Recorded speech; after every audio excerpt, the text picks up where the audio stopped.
What's good, guys? LM7 here, back again with another review.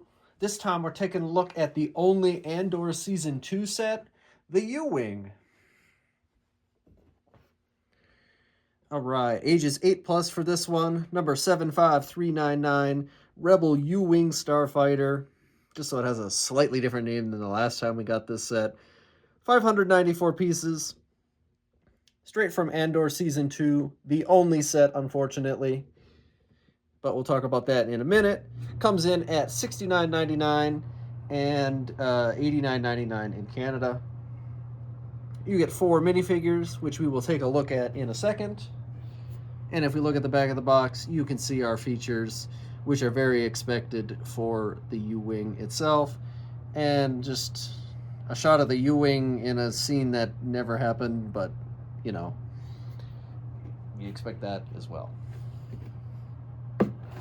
So, right out the jump, we'll get the elephant out of the room, I suppose. Yes, it's smaller than the last one. I don't think that hurts this ship at all. U-wing is one of my favorite ships ever. And this one, honestly, after I saw a lot of people talking about it being smaller, I was a little skeptical, but then I built it myself, and it's great. It's a U-wing, and I think it's fantastic. It's actually pretty big regardless, so we'll look at that in a little second. So here's our instruction booklet, the boring white and gray. Boo. Don't like that. But if we flip to the end of the book here, my book is not cooperating with me. 131 pages to finish up, and you got Cassian, who walks across your instruction booklet, which I think is a nice, silly little touch there. And you can see some of the features even in this. Not a crazy long build. It's under 600 pieces, so moderate. It's kind of in the mid-range, you know, hour, 2 hours. Take a break. Maybe you don't. You could probably build this one in a sitting without a break. I did, but I don't. Whatever. You know what I mean. So, with that said, 131 pages makes it a little longer of a build than, like, if you have any of the helmet collector sets. They are about that length, and 600 pieces. You get the feel for it.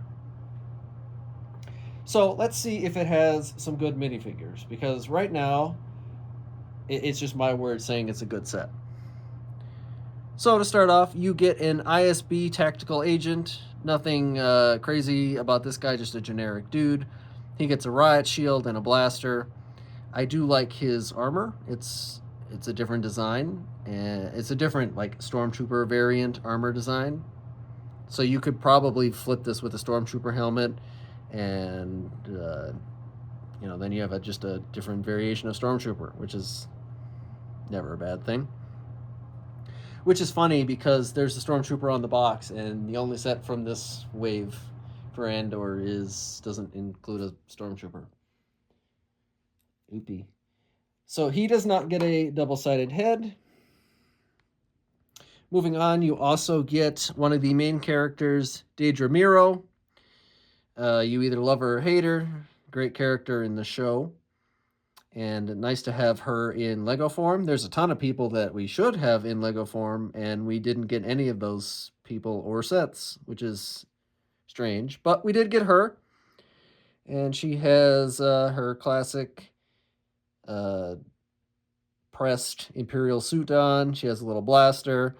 She has one of those dual molded hat and hair combo.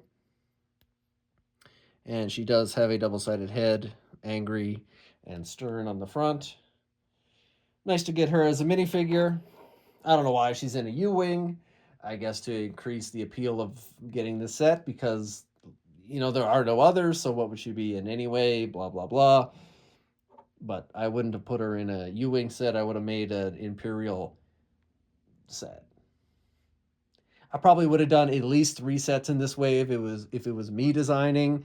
You know, probably the Fondor because that's a ship that people want to see with, you know, most of the good guys, and you get a U-wing with some of the other good guys, and then you get, you know, whatever Imperial vehicle you want.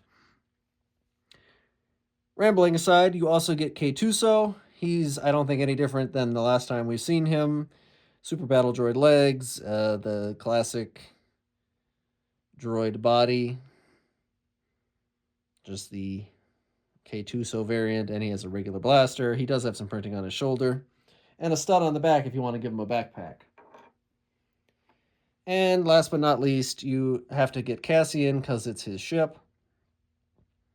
He has a slightly different blaster and his regular rough garb on. He had a lot of different outfits in the show, but they chose this, his classic jacket version, which is a fine fit. And he gets kind of like a smug and stern expression. So double-sided head is always nice. And yeah, that is our dudes. They're not the greatest, but they're not bad. So, and I mean, Daedra is a good exclusive in this set. You can get Cassian and K-Tuso, and the technical agent is technically exclusive, but he's, you know, just a stormtrooper with a regular guy's head on him. So does the set itself, though, make it worth scooping up if you want Daedra? And I'm going to say off the jump, yes. It's still pretty wide. It is, like I said, it is smaller than the last version that came out many, many years ago. But you can still see it is as wide as my hand and, you know, 3 hands long. So it's not by any means a small ship, but it is a considerable amount smaller than the last one, which was just gigantic. But those were the good old days. Not that this set isn't good. It's built very well. I had a fun time building it. It, you know, it has the new way that Lego designs sets, and, you know, many new pieces than back in the day. But what does it do? I always struggle to get the canopy open. Oh, I'm stupid. There's a whole feature there. That's why I couldn't get it open. So the canopy is pretty hard to get open, as you guys saw. It's pretty slippery. But there is a little Technic piece here that if you press, it pops it open for you, and I totally forgot about that. And you can obviously put a minifigure in there, which is lovely. If you press this blue tile right there, you shoot the 2 missiles in the front, and we're not going to do that. I've actually shot myself twice just setting up this review, so they definitely work. But you just press this little blue extended piece, this little tile there, because it's popped out a little bit to indicate that you can press it, and it shoots the missiles. And you got some of your like light yellow detailing on it. I could give or take, because this is Cassian's specific U-wing. You know, I would prefer just a generic U-wing, blah, blah, blah. It doesn't really matter. You can replace any of the colors with any of the other colors. You know, it's asymmetrical. You can see there's a white tile here and gray tiles here, and, you know, this is gray and that's yellow, blah, blah, blah. But you can easily replace all those pieces to make it symmetrical and brand new. All the Rebel ships are beat up, so that's why that happens. I do enjoy how the engines are designed this time around, and you know, they don't wobble or anything. They're very tightly secured. You could, okay, you cannot hold the ship by the engine. Good me. Yeah, don't do that. They are, contrary to what I just showed, they are very sturdy. And not that it's much detail, but I do like this. They're a little smaller than the last one in diameter, because it's a different part. But I don't think that hurts it too bad. The quad engines are still very distinctive, and I like how this turned out, the backside of the engines. So we have some detail here. Nothing too crazy. That's a little Technic piece I was talking about a second ago. If you go back here, you can open up the back, and there is a little ramp there. You can also open up the underside like all the other ones. There's a little crate here that you can put like a thermal detonator in. And there's a bed if you want to put a minifigure in there. It is much smaller than the last one, and you can't put a guy in the underside anymore, which is a bit of a shame. And now it's just detail work. But I don't think it's the end of the world. It does open, but you can't like open it enough to put a guy in there.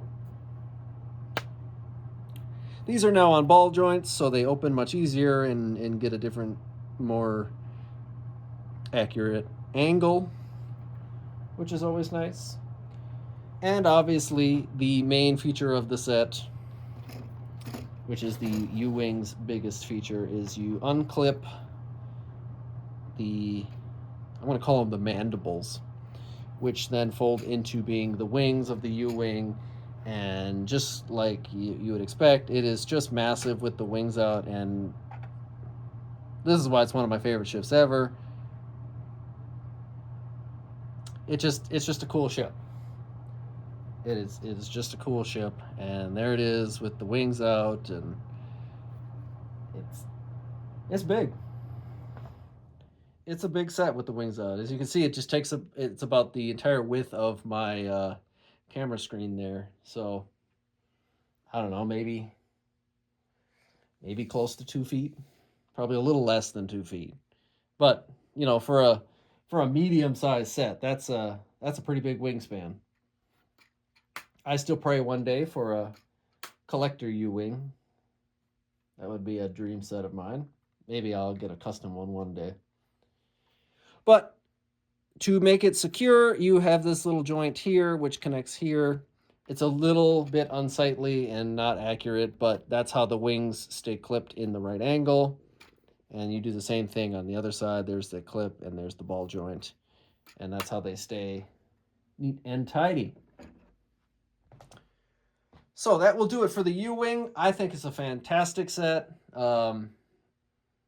600 pieces for $70, and you can hem and haw, but it's still a pretty decent sized set, so I don't think that's going to be a problem this time around.